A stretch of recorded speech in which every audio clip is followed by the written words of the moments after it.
तो जैसा कि पिछले एपिसोड में हमने देखा था, मास्टर सेवंथ इस दौरान बहुत सारी डिवाइन टेक्निक्स ज़ूविंग को देते हैं।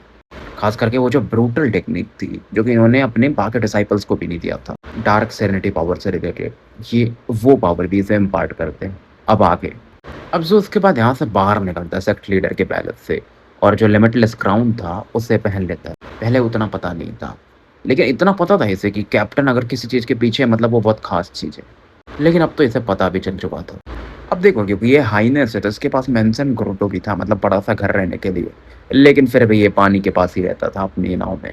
हालांकि फिलहाल धर्मास्किफ नहीं था, तो ये पोर्ट डिस्ट्रिक्ट में कहीं रुकता था और जैंग सैन इसके लिए नया नाव बना रहा था। और उस समय ना ये सीक्रेट टेक्निक्स के बारे में सोच रहा था जो मास्टर सेवन ने से दिया था। खास करके इसकी जो टेक्निक थी नाइन स्प्रिंग्स, वो बहुत पावर थी। मास्टर सेंगियोन की कोई भी टेक्निक उस लेवल पे नहीं थी। और फिर नाइन फिस्ट स्ट्राइक से तो ये भाई धर्म अपर्चर भी डिस्ट्रॉय कर सकता है। तो ये इसका सबसे खतरनाक टेक्निक होने वाला था आगे जा करके। तो पहले ये क्या करता ना, वो जो गुड़िया उसको मिली थी उसमें अपना ब्लड लगा करके उसे अपना बना लेता है। अब इसको ये समझ में आता है कि इसका सबसे पहला डिफेंस होगा इसका वो जो क्राउन दिया मास्टर ने, दूसरा होगा इसका ये जो गुड़िया है। लेकिन इतना काफी नहीं। तो फिलहाल ये इस दौरान अपने कपड़े वपड़े बदलता है, खुद के ऑरा बदल के एक हेवनली मिरर रख के किसी लोकेशन पे पहुंच जाते हैं और टैलिस्मैन खरीदता है, वो जो टेलीपोर्टेशन टैलिस्मैन थे, क्योंकि भागना है तो वो भी काम आएंगे। और 3 खरीदता है, तो इन्हें ये यूज करने वाला था 3rd नंबर पे।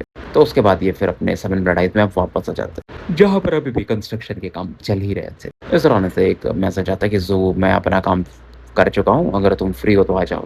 कैप्टन और फांग दोनों यहीं पर हैं और किसी ने मुझे एक लेटर दिया है तुम्हें पास करने के लिए। तो ये जैंग सैन की आवाज थी। तो जू वहां पर पहुंचता है। कैप्टन मस्त अपना एप्पल खा रहा था और वांग यान था जो कि इस समय जैंग सैन को कुछ समझा रहा था। और उसके पास अभी भी वो स्पिरिट लैम्प था जो इसको जू ने बेचा था। वांग इस दौरान अपने पेट को सहलाते हुए जू की तरफ देखकर स्माइल करता है कि मैंने सुना तुम्हें 2-2 लाइफ लैम्प मिल गए। Congratulation congratulation. इस दौरान कैप्टन थोड़ा गला साफ करता है कि तुम मास्टर से मिलने गए थे, मतलब तुम्हें कुछ अच्छी चीजें और मिली होंगी, दिखाओ ना। जो इस दौरान कैप्टन को इग्नोर मारता है और जैंग सन से बातें करता है कि उसको इस बार के धर्मास्किप में और क्या चाहिए। जैंग पूछते हैं कि तुमने इसको फिर छोड़ा दिया था, पार्टिसिपेशन इफेक्ट का टेक्निक देखा। लेकिन जो बोलता है वो क्या था, और जो को फिर याद आता है। जैंग सन थोड़ा निराश फील करता है, यार मैंने गलत तरीके से उसे लगा दिया क्या। लेकिन फिर सोचते हैं कि चलो इस बार अच्छे से लगाऊंगा। फिर उसके बाद ये जैंग सन भी वो ली जिमे का नाम लेते हैं कि वो लड़के तुम्हारे साथ ही ज्वाइन की थी राइट, अब वो मेरे अंडर में आ चुकी है ट्रांसपोर्टेशन डिवीजन में। और बड़ी बात यह है कि जब वो आई, काफी मेहनती लड़की है।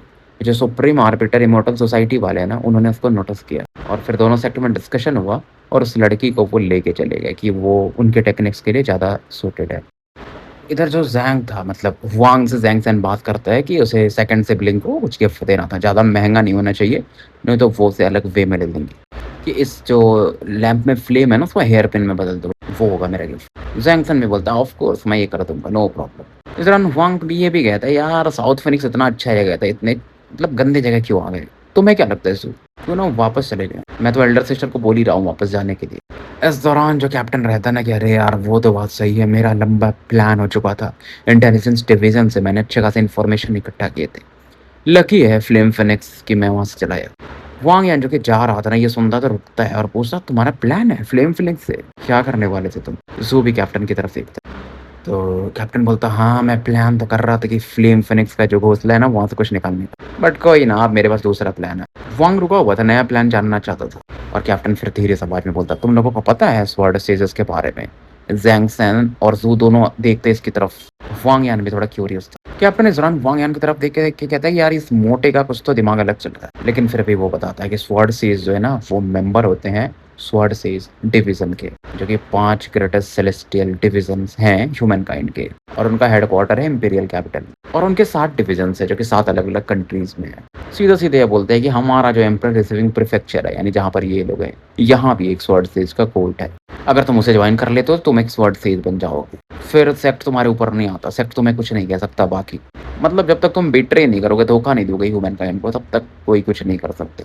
सीधा सीधा भाई इंपीरियल जो लाइन आती है उसके तुम पार्ट बन गए, जो कि basically ancient emperor dark serenity से रिलेटेड है। वो तो चले गए, लेकिन अभी भी जो उन्होंने नियम रूल्स बनाए थे इंपीरियल ब्यूरोक्रेसी वगैरह, वो अभी भी एग्जिस्ट करती है। इवन ये भी कहते हैं अगर अगर हमें प्रॉब्लम है बैटरीआर्च क्लाउड से, सोरिंग स्वॉर्ड क्लाउड जो भी बोल लो, तो हम उन्हें अरेस्ट करा सकते हैं। और नॉन ह्यूमंस को तो तुम एवी अरेस्ट कर सकते हो। और sword sages dark serenity secret magics को कल्टिवेट कर सकते हैं। फांग यानी ये सब सुन के अवाक था। और वो बताते भी है कि हाँ एक बार ऐसा हुआ था, मतलब ये बताता है अपना कैप्टन कि एक बंदे ने सीक्रेट मैजिक को कल्टीवेट कर लिया था और फ्लेम फिनिक्स को एक ही तलवार में लगभग खत्म कर दिया था। ज़ू का एक्सप्रेशन नहीं बदलता है क्योंकि उसको मालूम था कैप्टन कुछ चीज़ों को थोड़ा बढ़ा-चढ़ा के बोलते हैं। कैप्टन देखते हैं ज़ू की तरफ कि लेटिला के मैंने सुना मास्टर सेंग्यून वो बैटल सर्वाइव कर गया था और पैट्रियार्च क्लाउड से हील भी कर रहे हैं, क्योंकि बहुत महँगा था। उन्होंने प्रेसिडेंट जो है ना हमारे कोलिशन के 8 से कोलिशन के, उनका भी मदद लिया है और जितना मैंने सुना कि वो बंदा कल्टीवेशन कर रहा है 5 फ्लेम लेवल पे जाने के लिए। ज़ो कुछ बोलता तो नहीं लेकिन उसका एक्सप्रेशन भी चेंज नहीं होता, आँखें चमकती हैं। लेकिन अगर तुम स्वॉर्ड सेज बन गए ना तो ये चीज़ें तुम्हारे ऊपर काम नहीं करेंगी। मास्टर सेंग्यून फिर तुम्हारे जूते ही चाट सकता है। ज़ैंग सन अब एक्साइटेड हो जाता है कि स्वॉर्ड सेज कैसे बनते हैं। तो कैप्टन अपना कप्तान बताता है कि बहुत टफ ट्रेनिंग होती है भाई, मजाक नहीं है।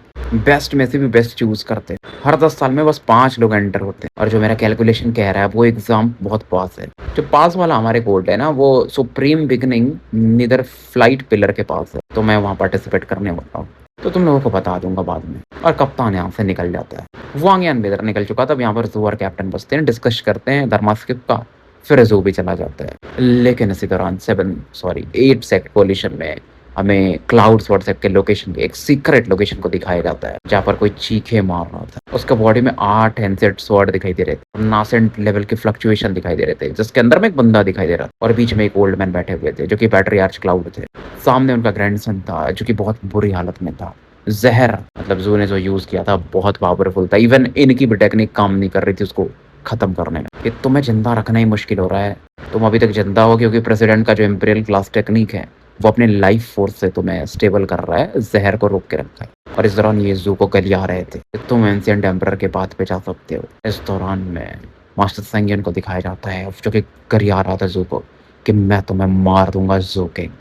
इधर जो 7 ब्लड कैपिटल सिटी के लिए कंस्ट्रक्शन चल रहा था वो फिनिश हो जाता है। बहुत सारे टेलीपोर्टेशन बन चुके थे, नए नए डिपार्टमेंट्स भी बना दिए गए थे। जैसे अब यहाँ पर डिपार्टमेंट ऑफ कॉमर्स भी आ चुका था जो ट्रेडिंग वगैरह बिजनेस से रिलेटेड हो जाता है। मास्टर 7 को पता था कि ज़ू और कैप्टन अच्छे चलते हैं एक साथ, तो उन्होंने मेन डिपार्टमेंट जिसमें वो साथ में काम कर सकते हैं, द स्पेशल सिक्योरिटी डिवीजन, इनको असाइन कर दिया था। नाम थोड़ा अलग हो गया था लेकिन क्या ही कर सकते थे। और उस डिपार्टमेंट के ना डायरेक्टर थे मास्टर 6 और 2 डिप्यूटी डायरेक्टर्स थे कैप्टन और ज़ू के। अब मास्टर 6 इन चीज़ों में ज़्यादा पढ़ने वाले तो थे नहीं, तो वो पूरा अथॉरिटी दे के रखे थे कैप्टन और ज़ू को। तो ज़ू को अपना अपना असाइनमेंट मिलने लगा था। तो बड़े अब यहाँ पर थे 3000 डिसाइपल्स, बहुत सी चीज़ें अलग अलग रहती। अब ज़ू को मालूम था कैप्टन के साथ ही काम करना है, तो कुछ से वो खरीदता है, थोड़ा आगे जाता है तो एक बंदा इसे दिखाई देता है जिसका नाम था ज़ू ज़ायोफी। जैसे ये जानता भी था, वो लड़की थी बेसिकली, जानता था। ज़ू को ग्रीट करती है। ये वही बंदी थी अगर आपको याद हो जिसके लिए अभी ज़ू ने किसी को मारा था, वुजियानवो के एक अटेंडेंट को। लड़की सही थी तो ज़ू बिहाइंड द सीन भी मदद कर देता था। बंदी ने नया बिजनेस स्टार्ट कर लिया था ज़ू किंग की जो वो इन्फॉर्मेशन देती थी ना उसके साथ मिल करके। फिलहाल ये नए डिपार्टमेंट में एंटर करता है। यहाँ पर डिंग सायोहाई बहुत लोग मिलते हैं। वो ये वही बंदा ना जो कॉन्क्लेव डिसाइपल बनने के लिए कितनी मेहनत किया था, लेकिन अब वो ज़ू को डायरेक्टर कह के बुलाता है। इस बंदे ने भी एक लाइव फिल्म तो खोल लिया था, 40 धर्मा पर। आसान नहीं होता, मतलब ये भी अच्छा खासा टैलेंटेड था। हालांकि ज़ू इसको पसंद तो नहीं करता था ज़ाओ किनपेंग के मरने की वजह से, बट फिर भी बोलता नहीं। अब ज़ू आगे बढ़ जाता है, ज़ायोहाई शांत होता है। उसको मालूम था क्योंकि ज़ाओ किनपेंग वाला मैटर, क्योंकि उसके हिसाब से ज़ायोहाई के हिसाब से उसने कुछ गलत नहीं किया था। भाई सबकी अपनी अपनी ज़िंदगी होती है। ज़ाओ किनपेंग वो उतना स्ट्रांग होना चाहिए था कि वो खुद को प्रोटेक्ट कर ले। तो फिलहाल ज़ू अंदर एंटर कर चुका था और स्पेशल सिक्योरिटी डिवीजन में उसकी मुलाकात कैप्टन से होती है। कैप्टन इससे बहुत सारे फाइल्स को पढ़ रहे थे और ज़ू ने एप्पल लाई था। कैप्टन खाने लगते हैं और ज़ू को डिप्यूटी डायरेक्टर ज़ू कह के बुलाते। अब ज़ू बोलता है कि आप सेव खाइए, मैं लाया हूँ आपके लिए। तो कैप्टन सीरियस लुक देता है कि ज़ू तुम कुछ गंदे आदत सीख रहे हो, और एक जेड स्लिप निकाल के बोलता है ये क्या है। तो बोलता है मैंने एक नया हॉट स्प्रिंग देखा, मुझे लगा आपको वो जगह पसंद भी आएगा, तो मैंने ये जेड स्लिप तैयार करवा ली ताकि इससे आपको 20% ऑफ मिल जाएगा। कैप्टन जो कि इरिटेट हो रहे थे वो भी शांत हो जाते हैं कि चलो ये मेरा ख्याल तो रख रहा है, बड़ा भाई हूँ, कुछ तो इज्जत कर रहा है। अब कैप्टन हो सकता था बहुत बड़ी बड़ी जिम्मेदारियां, कठिन वाले काम ज़ू को देता, लेकिन फिर वो बदल देता है कि यार ओल्ड मैन ने बहुत काम पकड़ा दिया और मुझे मालूम है अगर ये काम तुम्हें पकड़ाऊंगा तो तुम लोगों को मारना शुरू करोगे, तो मैं ही हैंडल करता हूँ। और बताते हैं कि जो कोलिशन वाले हैं ना उनका स्पेल फॉर्मेशन उसमें बहुत लेट कर रहे हैं हमारे मैंने ब्लड के फॉर्मेशन को अप्रूव करने में। अब जो देखो ज़ू इन चीज़ों में समय वेस्ट तो नहीं करना चाहता था, उसको मेन था कि जहर को और इम्प्रूव करना है और कल्टीवेशन बढ़ाना है। तो लेकिन क्या ही कर सकता था, फाइल लेता और यहाँ से निकल जाता। कैप्टन ये भी बताते हैं कि कोलिशन का जो हेड क्वार्टर है ना उन्होंने नोटिफाई किया है कि हम रोटेशन में रहेंगे, जो रिवर वाला साइड है उसको इंस्पेक्शन में रखेंगे, तो हम वहाँ पर कुछ मजे भी कर सकते हैं। ज़ू भी हमें सर जाता है और निकल जाता है। जो spell formation division head quarter था ना, जो कि लूनी सोनर डाओ पैलेस डिस्ट्रिक्ट में था वहाँ पर, और अपने साथ कुछ थर्ड पीक के डिसाइपल्स को ले जाता है क्योंकि स्पेल फॉर्मेशन में वही लोग तगड़े थे। और वो उनमें से एक बता रहा था कि जो ऊपर लेवल पे डिस्कशन तो फाइनलाइज़ हो चुका है, ये जो नीचे वाले हैं ना, ये प्रॉब्लम क्रिएट कर रहे हैं, ख़ास करके जो वहाँ पर क्लाउड वर्ड सेक्ट वाले बैठे हुए हैं। ज़ो बोलता है अच्छा ये बात है। ज़ो जाता है वहाँ पर, उनको फाइल देता है, थोड़ा वेट करना पड़ता है उसे, और वहाँ से एक बंदा आता है और बोलता है कि सॉरी आपको वेट करना पड़ा। अब ज़ो का नाम ही काफ़ी था ना भाई, सबको नाम तो पता ही था अच्छे से। अब ज़ो देखता है कि यहाँ पर क्लाउड वर्ड सेक्ट का कुछ नहीं था, कोई नहीं था। कंट्रोल अगर आपको ट्रांसफ़र करना है ना तो सातों सेक्ट के लोग चाहिए भाई, पहले 7 ही था ना, एक भी मिसिंग होगा तो काम नहीं करेगा। अब देखो जो पैट्रियार्च और मैट्रियार्च थे, स्पिरिट ग्लूम वैली और हेवनली मिरर ट्रेजर सेक्ट के, उनका तो अच्छा रिलेशन था सर ब्लड स्मेल्टर के साथ, तो उनके लौंडे तो ऑटोमेटिकली सहयोग कर देते थे, बाकी सेक्ट भी कर देते थे। बस एक क्लाउड वर्ड सेक्ट बीच में ना एक नॉइसेंस बना हुआ था, मतलब काम बिगाड़ने वाला। और जो बोलता है ठीक है एक काम करो, एक जेट स्लिप देता है एक डिसाइपल को और बोलता है ये चू यूनफेंग को दे देना, क्लाउड प्रोजेक्ट वाले को, और कहना काम जल्दी कर दे, नहीं तो मैं जाऊंगा और जो मैटर्स है ना पर्सनली सेटल करूंगा। अगर आपको याद हो तो ये चू यूनफेंग ही वही है जिसने बोला था कि मास्टर सेंग्यून मेरे बड़े भाई हैं। अब जू यहीं बैठ जाता है और कल्टीवेशन में चू यूनफेंग को दिखाया जाता है जो कि क्लाउड्स वर्ड सेक्ट में था, उसके तक जेट स्लिप पहुंच चुकी थी, जो कि कल्टीवेशन में था। आंखें खोलता है और आंखें लाल थी उसकी कि वो जहरीला देते जू के कि वो इमरजेंसी जेट स्लिप भेज के मुझसे काम कराना चाहता है, तो ये जेट स्लिप फेंक देता है। इस दौरान 2-3 घंटे बीत जाते हैं और वो आँखें खोलता है। क्योंकि ये भी चोचन डिसाइपल था, तो कुछ क्लाउड वर्ड सेक्ट वाले अपने जो उसके लोग थे उन्हें ऑर्डर दे चुका था कि अगर कोई भी स्पेल फॉर्मेशन डिपार्टमेंट से आता है ना तो उन्हें वापस भेज देना, और डिपार्टमेंट को बोल भी देता है कि काम करा दो, तो स्पेल फॉर्मेशन का काम हो जाता है क्योंकि फटी पड़ी तो इसकी भी थी। थोड़ा सा वेट करवाता है लेकिन कर देता है। जो इस दौरान वापस आ चुका था seven blood eyes capital city. तो फिलहाल ये जो एम्परर रिसीविंग प्रीफेक्चर का एरिया था, पूरा बोल सकते हो कंट्री या जो भी बोल लो, यहाँ से ना मतलब इसी एरिया में ये जहाँ पर 8 सेट कोलिशन है वहाँ से काफ़ी दूरी पर जो वो सुप्रीम बिगनिंग नेदरलाइट पिलर है ना, वहाँ पर एक लैंड है। यहाँ पर प्रतिबंधित क्षेत्र नहीं है लेकिन करप्शन काफ़ी आई है, काफ़ी खतरनाक जगह है। पानी थोड़ा गंदा इकट्ठा होते रहता है वहाँ पर, खून के जैसा दिखता था। जहाँ पर हमें 2 लोग दिखाए जाते हैं, जहाँ पर एक बंदा ऊपर ऐसा चट्टानों के ऊपर बैठा हुआ था राजा के समान, दूसरा उसके सामने इज्जत दे के रिस्पेक्ट में खड़ा था। दोनों ने लेकिन मास्क पहना था, ऐसा दिख रहा था ना कि आधा चेहरा गॉड का हो, ऐसा मास्क था। और वो बता रहा था जो रिस्पेक्ट में खड़ा था कि लॉर्ड, जो नाइट ऑफ कॉपरेशन है ना साउथ फिनिक्स में, वो हमें बंद करना पड़ेगा क्योंकि आपने बोला था 7 ब्लड आइज में भेजने के लिए, लेकिन वो लोग सही नहीं है। बाइली भी मर चुका है 7 ब्लड आइज के हाथों से, जो 6 पीक के पीक लॉर्ड है ना उन्होंने मारा था। इसकी आंखों में रिस्पेक्ट था काफी, जो सामने बंदा बैठा हुआ था। तो ये बंदा कौन था? नाइट ऑफ का लीडर था जो बोल रहा था, लेकिन सामने जो चट्टान पे बंदा बैठा हुआ था वो अलग पावरफुल था जिसकी ये हर एक बात मानता था। फिर ये बोलता है 2 और लोग थे जिन्होंने बाइली के डेथ में काम किया, मैंने ऑफिशियल रिपोर्ट में उनका नाम डाला है। अब वो लोग तो 7 ब्लड आइज वाले कोलिशन को ज्वाइन कर चुके हैं, जिनका नाम बदल करके अब 8 सेक्ट कोलिशन हो गया। मैंने तो कांटेक्ट करने की भी कोशिश की है कुछ लोगों से वहाँ पर भी जो टॉर्च लाइट ज्वाइन करना चाहते हैं, लेकिन इस दौरान वो जो दूसरा बंदा था ना वो प्रतिबंधित क्षेत्र की समुद्री क्षेत्र की तरफ थे और हंसता है कि चलो चलते, मैं इस बार 7 ब्लड आइज को कुछ गिफ्ट देता हूँ खून से सना हुआ। अब बंदे की जैसी आवाज़ थी ना भाई, वो यंग मैन था, लेकिन नाइट ऑफ का जो लीडर था ना वो फिर भी रेस्पेक्ट देता था, यस सर कह के बुलाता था। और जहाँ पर ये बैठे हुए थे ना वहाँ पर लाल आसमान हो गया था। इनके जाने के बाद वो आसमान शांत हो जाता है और चांद प्रकट हो जाता है। और ये जो बंदा था ना, जो यंग मैन था लेकिन पावरफुल था, वो बोलता है उस सेक्ट में तो मेरा छोटा भाई भी है ना, 11 सालों से मैंने उसे देखा नहीं है, मेरे इस जीवन में एक बड़ा प्रॉब्लम है, वो रुकावट है, लेकिन फिलहाल ये अलग वे में स्माइल करता है। तो देखो जू अभी जा ही रहा था, 8 ब्रिजेस थे जो कि 7 ब्लड आइज की तरफ जाते थे कनेक्ट होकर के। आसमान में इसको भी थोड़ी लालिमा सी तो दिखती है, लेकिन तभी धीरे धीरे चांद आ रहा था। इस दौरान ये जैंगसन जिधर रहता था ना उस तरफ बढ़ जाता है। एक जैंगसन ने इसको बोला था कि भाई तुम्हारा धर्मास्किप का काम हो चुका है, तो टेलीपोर्टेशन डिवीजन अपना लौंडा पहुंच चुका था। अब धर्मास्किप के बारे में देखो मैं ज़्यादा नहीं बताऊंगा, 600 मीटर लंबा था, बहुत सी चीज़ें हैं, इस बार भाई ने और बेहतरीन बना दिया था। और बताता है कि खर्चे बहुत हुए थे, लेकिन क्योंकि हमने साउथ फिनिक्स से अच्छे पैसे कमाए हैं जो वहाँ पर हार्बर बनाया, और वो अभी भी वहाँ पर है और चल ही रहेगा, तो पैसे तो बन ही रहे थे।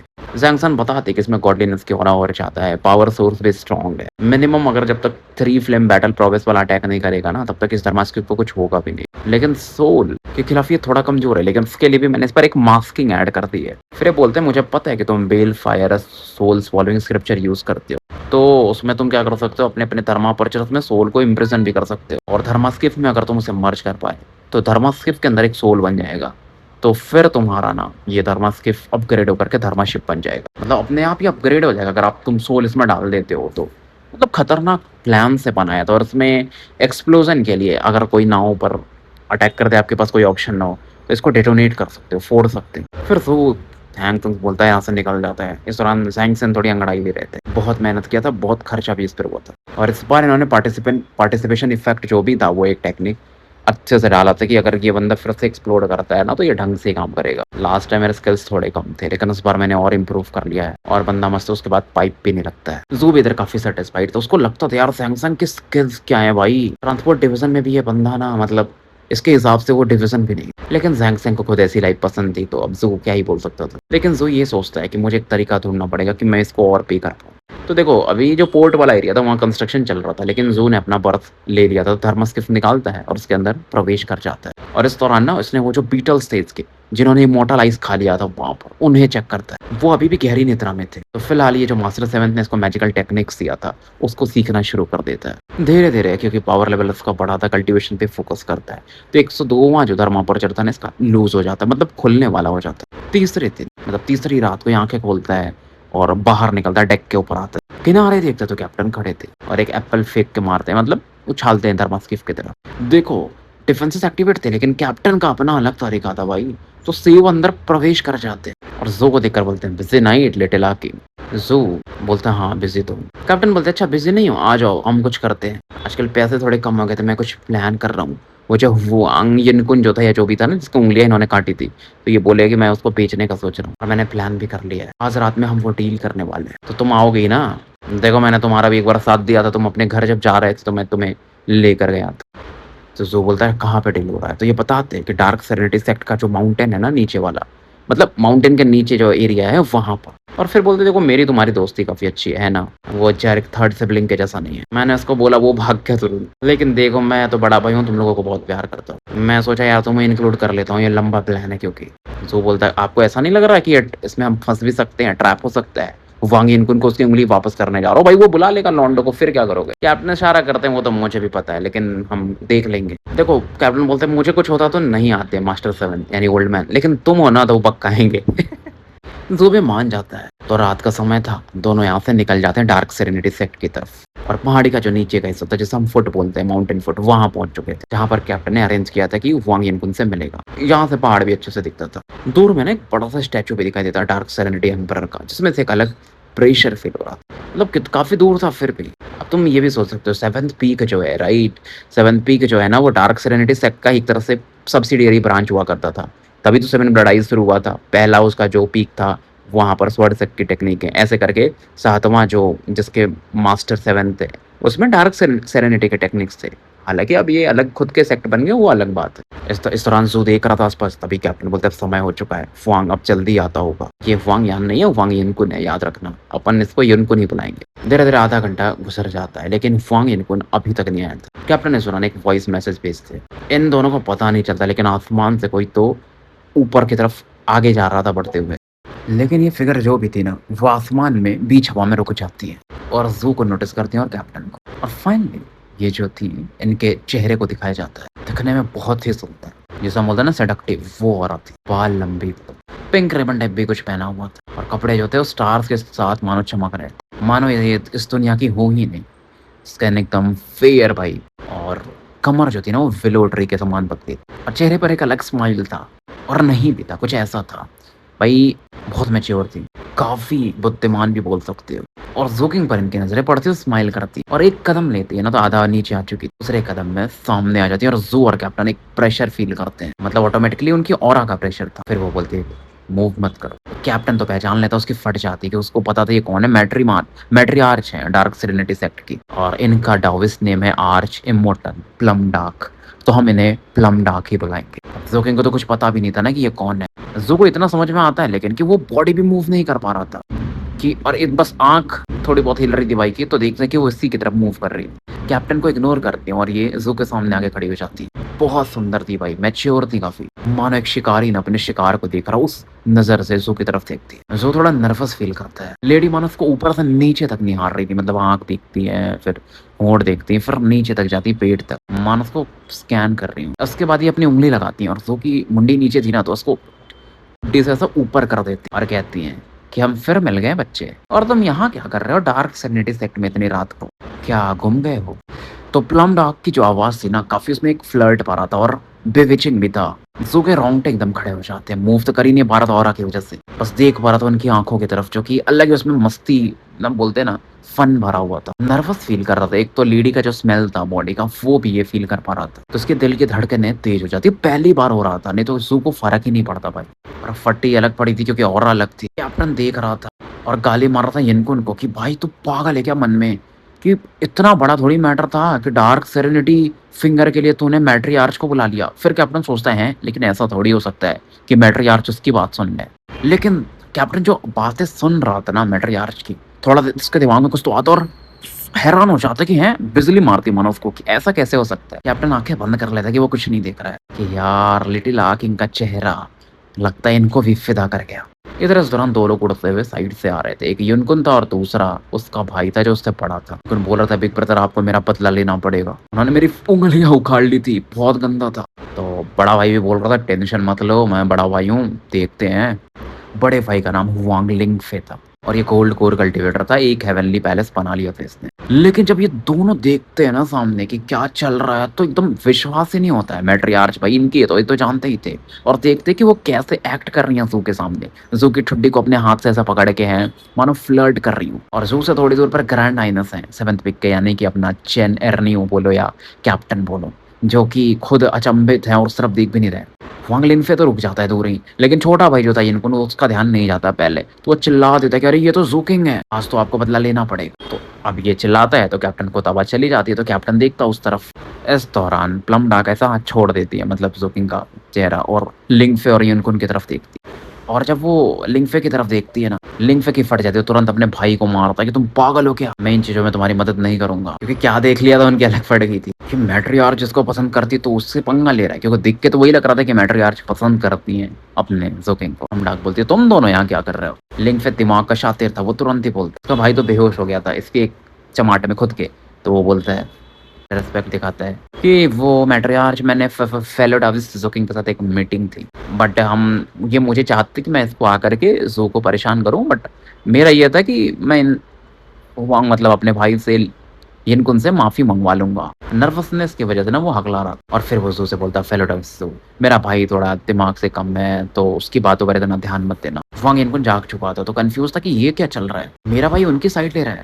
प्लम डार्क इस दौरान स्माइल करती हैं, बिना कुछ कहे। हवा में पहले तो तैरने लगती हैं, मतलब एक बैंगनी फूल के समान मानो लग रही थी। एक तो मैच्योर ब्यूटी थी, बहुत ही चार्मिंग और ग्रेसफुल। फिर से ऊपर जाने के बाद स्माइल करती और कहती है, चाइल्ड तुम कभी भी आ सकते हो डार्क सेरेनिटी सेक्ट में मिलने के लिए। तो चांदनी रोशनी तो अलग ही बला के खूबसूरत लग रही थी। वो चली जाती है तो जूम फिर से उसकी बॉडी मूव करने लगती है। उसका दिमाग ही नहीं काम कर रहा था कि भाई ये मैट्रियार्च है, मेरे से ऐसे कैसे बात कर सकती है, मतलब इतना फ्लर्ट कर सकती है वो चीज़ें। लिंगफे को भी नहीं समझ में आ रहा था, कैप्टन तो गलत सापर कि हाँ डील अभी भी चालू है। लिंगफे भी अब शांत हो जाता है, उसके हिसाब से उसने कुछ ऐसा देख लिया था जो उसे देखना नहीं चाहिए था। तो डील तो इनका शायद हो नहीं पाता है और लिंगफे भी निकल जाता है। इधर कैप्टन और जू भी वापस आ चुके थे। वापस आने के बाद जाकर के कैप्टन एक चैन की सांस लेता है। जू को तो चीज़ें पची नहीं रही थी कि चला क्या उसके साथ। कैप्टन इस तरह बोलता है, लिटिल आके मैं थैंक्स बोलना पड़ेगा मुझे आज, मैं जानता हूँ इमॉर्टल प्लम डार्क के बारे में। वो यंग थी ना तो उनका नाम चलता था भाई पूरे एम्परर रिसीविंग प्रीफेक्चर में, बहुत लोग उनको पसंद करते थे। लेकिन आज तक उनकी लाइफ में कोई उनका डाउस पार्टनर रहा ही नहीं। बहुत सी स्टोरी चलती है उनके बारे में, तो क्या सही है क्या गलत है मुझे नहीं पता। मुझे लगता है कि उन्होंने हम दोनों को सेंस किया और मुझे पसंद किया, और तो उन्होंने तुम्हारा ठुड्डी इसलिए ऊपर किया ताकि मेरा ध्यान जा सके। जो कैप्टन की तरफ देख कि कैप्टन आपको ना थोड़े वो अंगूर अंगूर ज्यादा खाने चाहिए आगे से। कैप्टन अचंभित हो जाते कि हाँ क्यों। जो यहाँ से निकल जाता है, अपने धर्मास्केप में पहुंच जाता है। अब जू के जाने के बाद ना कैप्टन सोचते हैं कि यार उसने मुझे मतलब अंगूर खाने को क्यों कहा। फिर जू क्या करता ना, जहर थोड़े छिड़क देता अपने धर्मास्केप के आसपास और डिफेंसेस बहुत सारे एक्टिवेट कर देता है। फिर चैन की सांस लेता है और कल्टीवेशन में बैठ जाता है। लेकिन उसका दिमाग शांत नहीं हो रहा था कि उतनी powerful cultivation, arch immortal plum dark, कुछ गड़बड़ है क्या मेरे अंदर कि वो मास्टर के जनरेशन की है। तो क्या मास्टर के साथ उनका कुछ अलग रिलेशन था क्या, मतलब गड़बड़ी। फिर वो बोलता है क्या करूं, मास्टर को पूछता है इसके बारे में, मतलब अपने टोकन से मैसेज भेज चुका था। थोड़ी देर बाद रिस्पॉन्स आता। मास्टर सेवेंथ कहते हैं कि हाँ बहुत साल पहले प्लम डार्क मेरे पीछे पड़ी थी, लेकिन मैंने उसे 300 बार मना कर दिया। शायद वो तुम्हें देखी होगी तो उसे मेरा याद आ गया होगा। लेकिन इन सब चीज़ों के बारे में ये कुछ मत फैलाना कि मैंने तुम्हें कुछ बताया, वो पास्ट की बात है। मैं भी कुछ काम में व्यस्त हूँ तो ज़्यादा तुम्हें नहीं बता सकता, बाद में बात करता हूँ। तो अचंभित था कि मास्टर का रिस्पॉन्स कैप्टन से कुछ मिलता-जुलता है। डार्क सैनिटी सेट का जो टॉप था यानी हेडक्वार्टर माउंटेन का, वहाँ पर हमें प्लम डार्क को दिखाया जाता है। वहाँ पर एक ओल्ड वूमन थी जो कि इनकी सेविका थी और उनके नहाने का व्यवस्था कर रही थी, मतलब अलग ही बाथटब था भाई, फूल-वूल एकदम झड़ रहे थे, चाइन स्टाइल में समझ सकते हो। तो प्लम डार्क अभी तैयारी कर रही थी, बैठी हुई थी, कुछ पी हो रही थी, तभी अचानक से एक ऑरा फैलती है और लेडी जो ओल्ड लेडी थी वो मूव ही नहीं कर पा रही थी और एक blue figure middle east man green रोब में प्रकट होता है और ये कोई और नहीं प्रेसिडेंट था, इट्स ए कोलिशन का पूरा। और वो बोलता है जूनियर सिस्टर अब तुम्हारे पास ज़्यादा समय बचा नहीं है, तो तुमने मेरे प्रपोज़ल के बारे में सोचा? प्लम डार्क देखती है, आप हर महीने पूछते हो और मैं हर महीने ना कहती हूँ, तो आप गिव अप नहीं करोगे? प्रेसिडेंट भी कहते हैं अरे तुम ना क्यों कहती हो? तुम किसी के दिल में लाइट ढूँढ रही हो, ऐसे लोग एग्ज़िस्ट नहीं करते हैं क्योंकि दुनिया इतनी कैओटिक है। अगर कोई इस लाइट के साथ पैदा भी होता मतलब हार्ट का बहुत प्योर भी होगा ना, तो भी वो लाइट बुझ जाएगी उसके अंदर, इतनी क्रूएलिटी देख कर के। तुम बस मेरे डिवाइन विल को एक्सेप्ट कर लो तो मेरे पावर के थ्रू तुम वो मैजिकल लॉ समझ पाओगे जो मिसिंग है तुम्हारे अंदर।